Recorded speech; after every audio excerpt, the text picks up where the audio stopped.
Yeah, last night's playoff games, well, in one in particular that just really just blew my freaking mind, of course, was the Chicago Bears and the Green Bay Packers in Soldier Field.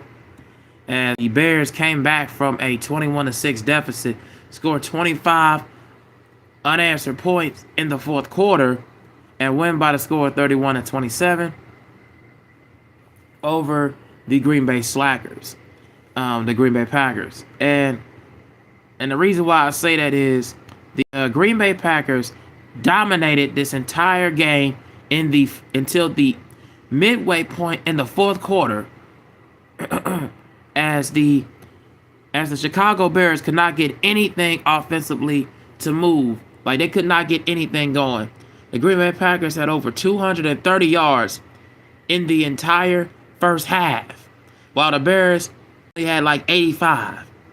But what happened was the Green Bay Packers in that third quarter, and then later and earlier on in the fourth quarter, had thrown almost 20 passing attempts and only had 5 rushing attempts in the fourth quarter. What in the world are you doing? Like, Matt LaFleur, like this may be a coaching decision that you may have to, like, they might need to let you go after costing a game like this. This is absolutely pathetic on any given cost. You know, a lot of people gonna give the Bears credit and everything like that. We'll talk about the Bears in a minute. I'll talk about them, but let me just get off the rant on the Packers, because number one, you do not blow a 21-6 lead and think that your job is completely safe. Like, that's an offense that is gonna go against the front office. And in my opinion, if you don't get this thing together and right the ship next year, it's pretty much gonna be your head, bro. Your job is pretty much gonna be on the line. And I'm disappointed in the Packers defense, because they completely gave up 25 points in the fourth quarter without their pass rush, and Micah Parsons, without their starter like Nate Hobbs. I don't know if they had Eric Williams as the strong safety. I don't think they had him in the game, but that's pretty much a thing that is a problem with the Packers. It's like a lot of people probably will blame cold, inclement weather because guys who got drafted came from the Sunshine State or came from a good school, good university, so they didn't really have to play in the cold weather. That has nothing to do with anything. The cold weather is always cold and frigid in Lambeau Field. It's like negative 5-degree temperature down there in Lambeau Field. The temperature is always below 50 degrees down there. So the cold weather is nothing to the Packers, man. They're used to that. The problem is they choked the game away. They gave up 25 points in the fourth quarter, which is inexcusable.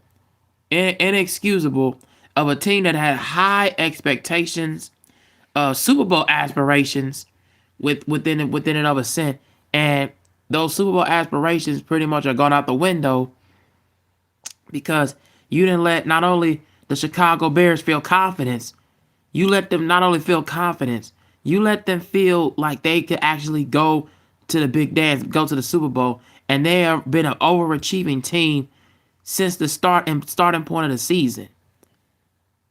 This is now the Chicago Bears. This is their 8th fourth quarter comeback from regular season to playoffs, down by double-digit points.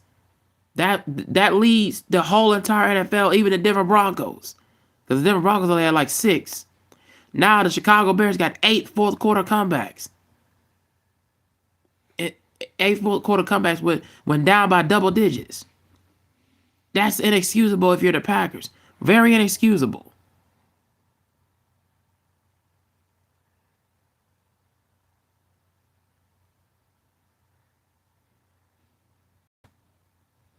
And another thing that was inexcusable last night was, like I said, only 5 rushing attempts for the Green Bay Packers in that second half. And they ran the ball dang near 13 times in the first half. Like, Josh Jacobs should not only be having 16 carries for the entire game for only like 58 yards. Josh Jacobs should be having at least 20 carries. Jordan Love. Let me just look at the passing attempts. Let me just say, Jordan Love should not be throwing the ball 46 times. That is ridiculous. That is absolutely insane. He should not be throwing the ball 46 times like that. Now, Caleb Williams kind of matched him a little bit. He had 24 48 attempts for 361 because that second half, he was on point. But Jordan Love should not be throwing the ball 46 times. That is insane. Absolutely insane. And Josh Jacobs should not just be having 19 carries for 55 yards. That is ridiculous. Now, I did get things right with Romeo Dobbs. I did say we'll have a receiving touchdown. And I did say he will have like 7 receptions for 89 yards. But the problem was the Packers gave up 137 yards to Colts and Loveland. The middle of the field was open, so Caleb Williams and the Bears was finding ways to expose it. It's because they didn't make any kind of adjustments defensively in the second half to stymie and neutralize that middle of the field. And Quay Walker or Edgerrin Cooper, the guys that people were expecting, like people on CBS was expecting them to take that leap and take that next step, completely failed and completely not neutralized their game plan, their strategy. And they just gave up too many big plays in that second half to tight ends, and mainly Colts and Loveland and Cole Kmet. So the fact of the matter is, I cannot understand for the life of me, if you're the Packers, how not only you blow this kind of lead, but what do you do in the offseason moving forward now that you got this on your mind, and now this is the second game in Soldier Field that you've blown a double-digit lead because you was up by 2 scores in the regular season in Soldier Field 16-6 and let them come back and win it overtime. Now it's in the fourth quarter in the fourth quarter in the playoffs. Now you got 2 games on your mind that you blown.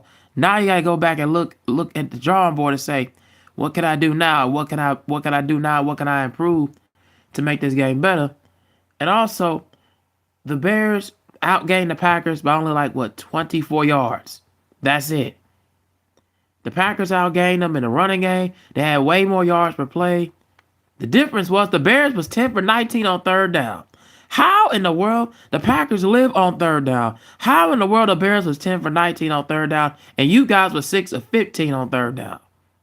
And you had one of the better passing quarterbacks in the game and you were perfect on fourth down. I don't understand it. And you guys had less total plays by 7. It's not really that much. But 7 penalties, again, inexcusable. False start penalties, too. That was also ridiculous. I don't never hear the Packers be the most penalized team. So how in the world you had 7 penalties for 65 yards, and the Bears only had 2 penalties for 5 yards? How? I don't understand that. It's just inexcusable. And by the way, look at the Bears in the red zone. 2 for 5 in the red zone. And you were perfect 3 for 3. This is inexcusable if you're the Packers. This is inexcusable. The Bears did not outperform the Packers like many of fans will say they is. The fourth quarter is pretty much what did it for them. And Caleb Williams, as I asked the question, is he the truth? Is he that clutch? Well, Caleb Williams got Ben Johnson in his corner as the coach / offensive signal caller. So that pretty much is what makes the difference with them. Because last night, if you really want to look at the stat line, the Packers did not lose the yards and did not lose the line of scrimmage. They lost the fourth quarter and they blew a big time possession, because if they would have won this game last night, they had a last chance to win it, but Jordan Love ended up fumbling, handling a bad snap, and he ended up throwing it, did not get his feet set, and then once he threw it, it was pretty much about to be over when it picked off, but the defender dropped the pass. It's just bad mistake after bad mistake in the fourth quarter for the Packers that really just did them in. And like I said, the red zone is the big difference in the game, because number one, the Bears, like I said, were 2 for 5 in the red zone. They were 2 for 6 on fourth down, and they were 3 for 3. So the clutch factor for the Bears is nothing to do with them converting in that opportunity, because that's always the keys to the game is the red zone and the third and fourth down conversions. If you can stay on the field and convert drives and make possessions, and the fact that you didn't do that is inexcusable. Hold on, let me do something real quick.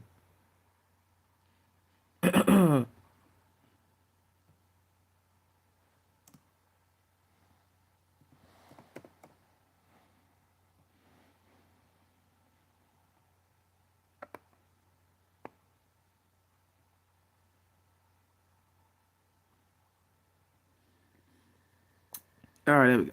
So yeah, the biggest excuse that's gonna be made if you're the Green Bay Packers is that is this probably maybe one of is next season for Matt LaFleur, if he stays as the coach, the last season for him? I think it should be. And also the question for the Packers: what are you gonna do about the offense? What you gonna do about with Jordan Love? What are you gonna do now that you done made so many mistakes? Uh, Not just turnover wise, but as far as play calling goes, what are you gonna do now with Jordan Love? What are you gonna do with that receiving core? Like how do you where do you go from there? But for the Chicago Bears, let's talk about them, because like I said, I asked the question: is Caleb Williams clutch in the fourth quarter? Is Caleb Williams that guy for the Bears? Is he the quarterback for the future, or did the Bears pretty much get lucky? It could be a combination of both, and I'll tell you why.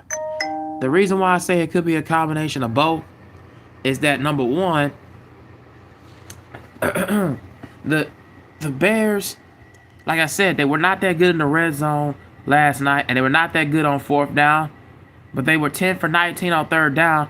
It's because they had really good play calls, and they settled in, and they had drives, and they continued to drive the ball down the field. Whether it be like little runs, 4 or 5 yard runs, DeAndre Swift, a couple of runs by Kyle Monangai, they continued to drive the football down the field and made Caleb Williams, into this more Patrick Mahomes, Josh Allen style level quarterback, where he gets to maneuver his feet, move off the stride, move off of his feet, and not get completely set, but also plays to continue to drive down the field. But this offense reminds me a lot of the Detroit Lions last year. The reason why I say that is because they continue they continue to be explosive, and they continue to get chunk plays. And those chunk plays, like I said, from Colson Loveland, because he had 8%, 137 yards, and then plays like what DeAndre Swift did in that earlier on that fourth, with getting a screen pass and getting it for 12, 13 yards. Those kind of little dink and dunk chunk plays down the field is what did them in.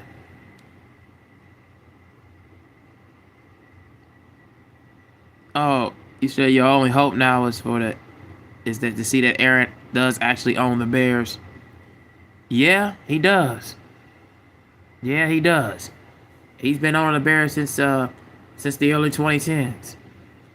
He said, "How's your Jaguars doing?" Yeah, kick the thief tricks. Yo, Jaguars don't play right now. They play at 1 o'clock, and they play at home against the Bills. Oh, Jackie Goldrick. Hey, 5345. Hey, how's it going? But yeah, no, the Bears pretty much got lucky in spurts. They get chunk plays down the field for Caleb, whether it be getting it to DeAndre Swift, whether it be to DJ Moore earlier on in the fourth quarter, where they cut the lead from to 24-27 after the Packers went down the field and scored to put them up by 11 points.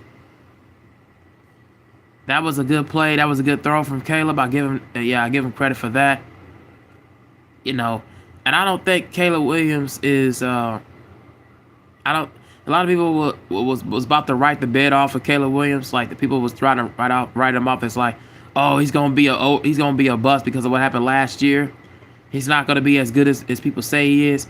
And I said, well, you just gotta have a strong-minded coach around him, an offensive play caller, offensive signal-minded coach that's gonna unlock him and unlock the potential in him. And that's what Ben Johnson does. Matt Eberflus is a terrible coach. He couldn't do nothing. That's why he went to the Cowboys. He went to the Cowboys and couldn't do nothing with that with that Cowboys defense. That was one of the worst defenses in the entire NFL. It's because they didn't have not only did they have the right personnel, the coaching staff, they didn't make the right adjustments.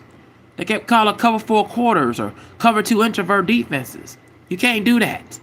You just can't do that in this kind of NFL, especially when teams like to drive the ball down your field and drive it down your throat. You can't be calling those kind of those zone defenses and those cover 2 defenses when those don't work all the time. And so that's why Matt Eberflus doesn't have a job right now.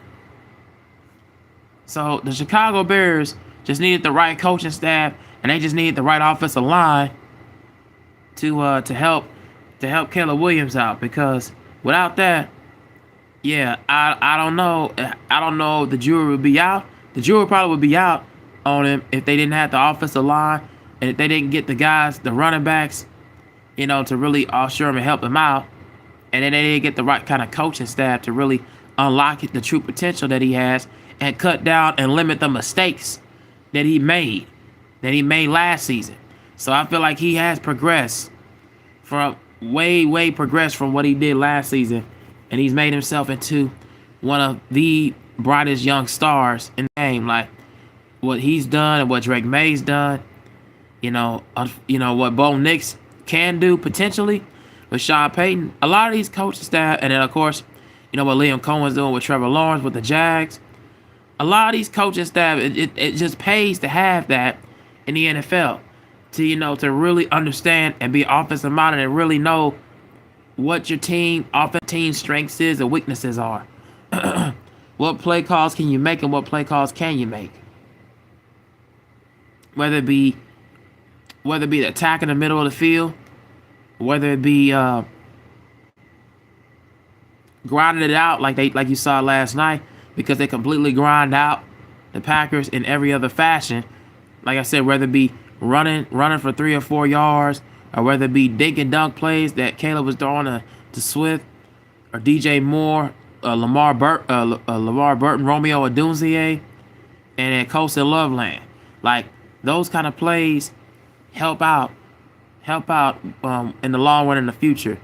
So now, since the Bears won this game, they got to play the winner of the 49ers and Eagles, or if not, the winner of the Rams or the Eagles, if that comes to play. So if they play the Eagles, the Eagles would be on the road in Soldier Field. But if the 49ers win, the 49ers will go on the road to Seattle, and the Rams will have to come down there to Soldier Field to play the Bears. Now, who do you think has the best matchup problems? As I will talk about the Rams game another time.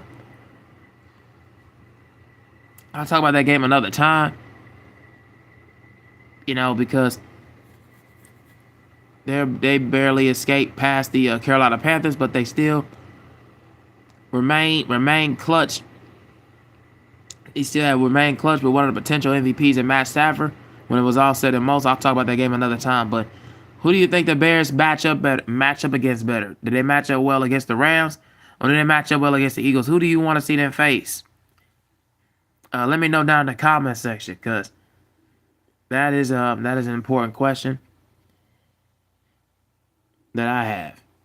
So yeah, my thoughts is the Packers absolutely, the Green Bay Slackers absolutely choked last night. Completely gagged the game in every way, every fashion. Less conversions on third down.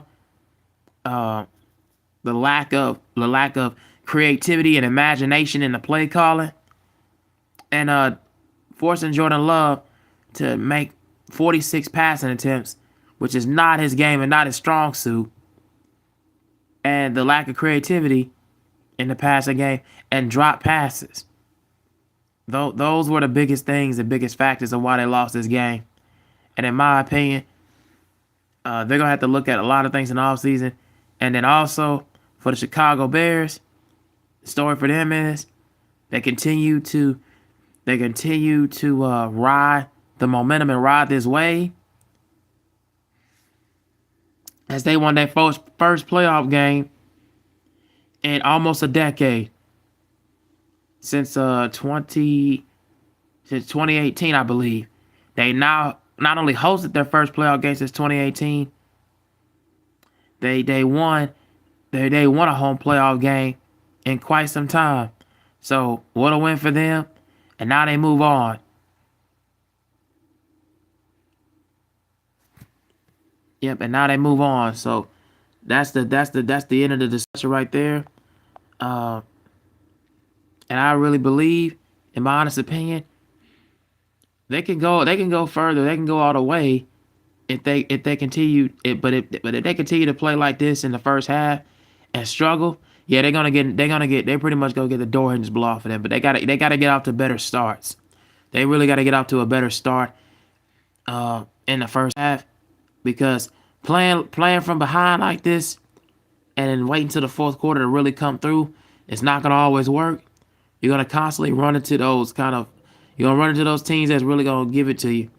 And trust me, the Philadelphia Eagles want vengeance. They want vengeance on their mind. They want bloodshed, because the way that y'all grinded and ran the ball on them, they're not gonna let that happen to them again. I can just tell you that from afar. So for me, if I'm the Bears, I would rather pay the Rams, because the Rams, to me, defensively have really slowed down, and you can grind it out on them. With the Eagles, you're gonna have to really dig into a bag to really do something. They're gonna make you really be one-dimensional. They're gonna take the running game away from you, and Caleb Williams gonna have to actually prove what he could throw without having a significant running game, and that's gonna be tough. That's gonna be really, really tough.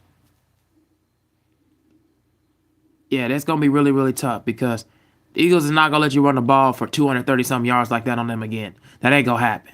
I can always tell you that. Teams game plan and teams take things away. That's your biggest strength, especially in the postseason. Trust me on that. I watched plenty of postseason. 27 years of my life, I watched the postseason for a long time.